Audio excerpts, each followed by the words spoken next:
Sahyadri bulletin media partner Nagar Sahyadri associated by Sahyadri publication.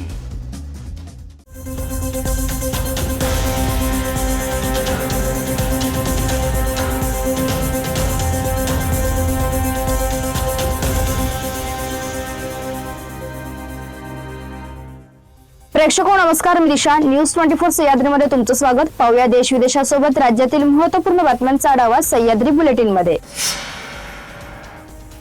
Iran, Israel, अमेरिकेच्या या संघर्षाला भारतासह अनेक देशांना त्रास होत आहे। या तिन्ही देशांमध्ये युद्ध पेटल्याने सर्व काही विस्कळीत झालं आहे। एवढंच नाही तर या काळात अनेकांची फसवणूक देखील होत आहे। डोंबिवलीत महिलेला बिल न भरल्यास कनेक्शन कापू असा मेसेज पाठवून भामटेने 3 लाखांचा गंडा घातला आहे।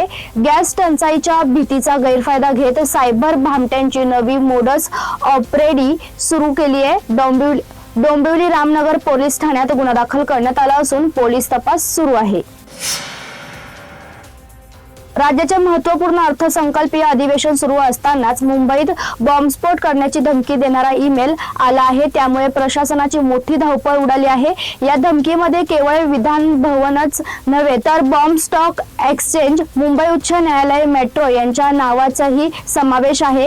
या ठिकाणांना बॉम्बने उडवून देण्याचा उल्लेख करण्यात आला आहे। त्यामुळे सुरक्षा यंत्रणाही संपूर्ण दक्षिण मुंबईत हाय अलर्ट जाहीर केला आहे। या पार्श्वभूमीवर एक मोठा निर्णय घेण्यात आला आहे। अमेरिकेचे राष्ट्राध्यक्ष डोनाल्ड ट्रम्प एका मागून एक धक्कादायक निर्णय घेत आहेत। डोनाल्ड ट्रम्प कधी काय निर्णय घेतील आणि त्याचा जगावर कसा परिणाम होणार याचा अजिबातच नेम नाही। डोनाल्ड ट्रम्प यांच्या आदेशानंतर इस्रायल आणि अमेरिकेने संयुक्तपणे मोठा हल्ला इराणवर केला। त्यानंतर या युद्धाला सुरुवात झाली। इस्रायलकडून त्यावेळी सांगण्यात आले की आम्ही जर इराणवर हल्ला केला नसता तर इराणने आमच्यावर हल्ला केला असता। इराण, अमेरिका आणि इस्रायलच्या युद्धात हे युद्ध 3च देशांपुरते मर्यादित राहिले असे सांगितले जात होते। मात्र सर्व काही त्यांच्या उलट घडले। इराणने थेट आखाती देशामध्ये मोठे बॉम्ब हल्ले केले।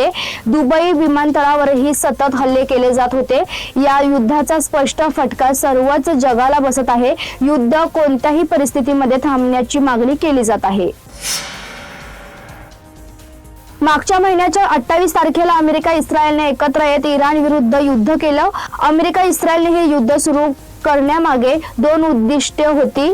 एक म्हणजे इराणमधील सत्ता बदल आणि दुसरं म्हणजे इराणने संवर्धन केलेलं युरेनियम नष्ट करणं, म्हणजे त्यांना अणुबॉम्ब बनवता येणार नाही। सध्या तरी अमेरिका आणि इस्रायल यांच्या या दोन्ही उद्दिष्टांपासून बरीच लांब आहेत।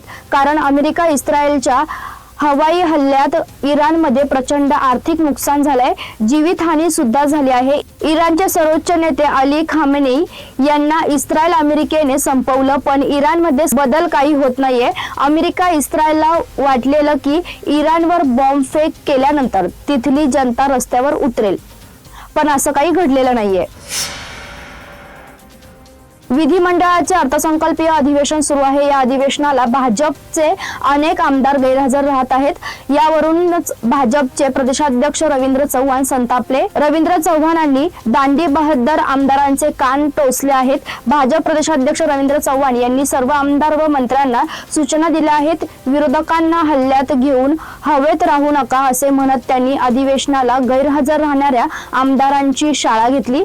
यावेळी रवींद्र चव्हाण यांनी गैरहजर राहणाऱ्या भाजपांच्या सर्व आमदार आणि मंत्र्यांच्या हातामध्ये रिपोर्ट कार्ड ठेवले आहेत। सह्याद्री बुलेटिन मध्ये घेऊया एक छोटीशी विश्रांती। रोखोक पत्रकारिता, निर्भीड बाणा आणि कणखर भूमिका, महाराष्ट्राचा सखा, सत्याचा पाठीराखा, शब्दांचं सामर्थ्य, विश्वसनीयतेची उंची। न्यूज 24 सह्याद्री। विश्रांतीनंतर तुमचं पुन्हा एकदा स्वागत। पाहूया पुढील बातम्या। वाहतूक पोलिसांच्या वर्तनावर परिवहन मंत्री प्रताप सरनाईक यांनी नाराजी नोंदवताच राज्याचे वाहतूक अप्पर पोलीस महासंचालकांनी राज्यातील सर्व जिल्ह्यातील पोलीस आयुक्त आणि अधीक्षक यांच्यासाठी परिपत्रक काढले आहे। त्यात सर्व वाहतूक पोलीस अधिकारी व कर्मचाऱ्यांना चालकांकडून प्रलंबित ई-चालन दंड वसुलीसाठी जबरदस्ती करू नये, पैशांची अवैध मागणी करू नये आणि चालकांशी सौजन्य वागावे असे स्पष्ट निर्देश दिले आहेत। तसेच या सूचनांचे किंवा ई चालन वसुलीबाबत जारी केलेल्या परिपत्रकाचे पालन न करणाऱ्या अधिकारी व कर्मचाऱ्यांविरुद्ध शिस्तभंगात्मक कारवाई करण्याचेही निर्देश दिले आहेत। पंचायत समितीच्या सभापती निवडणुकीपूर्वीच सांगोल्यात पालकमंत्री जयकुमार गोरे यांचा करिश्मा पाहायला मिळत आहे। माजी आमदार दीपक साळुंखे पाटील यांच्या गटातील 3 पंचायत समिती सदस्यांनी आज मुंबई येथे भाजपमध्ये प्रवेश केला आहे। या प्रवेशामुळे आता सांगोला पंचायत समितीवर भाजप आणि शिंदे सेनेची सत्ता येणार हे उघड झालं आहे। शेकापची 55 वर्षाची सत्ता उद्या संपुष्टात येणार आहे। पश्चिम आशियात मोठा संघर्ष सुरू आहे। इराण विरुद्ध इस्रायल अमेरिका युद्ध सुरू आहे। या दरम्यान भारतासाठी एक चांगली बातमी आहे।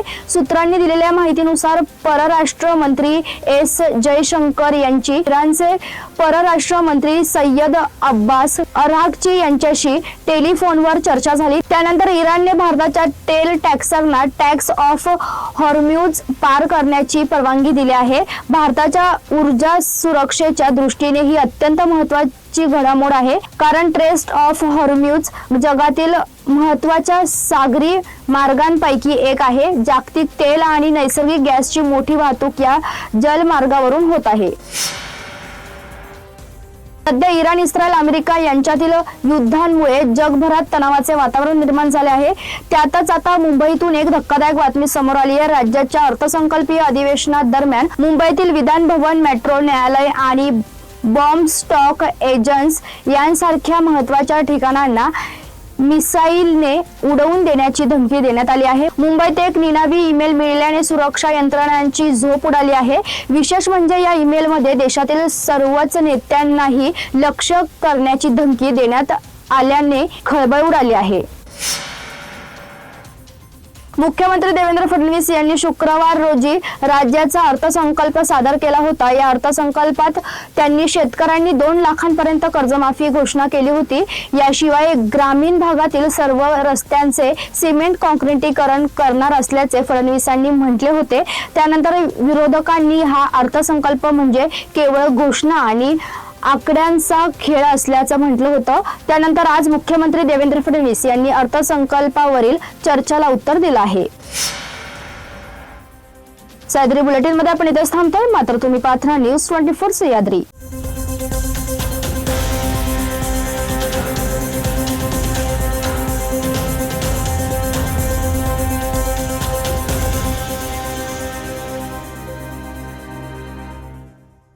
शब्दांचं सामर्थ्य, विश्वसनीयतेची उंची, न्यूज 24 सह्याद्री।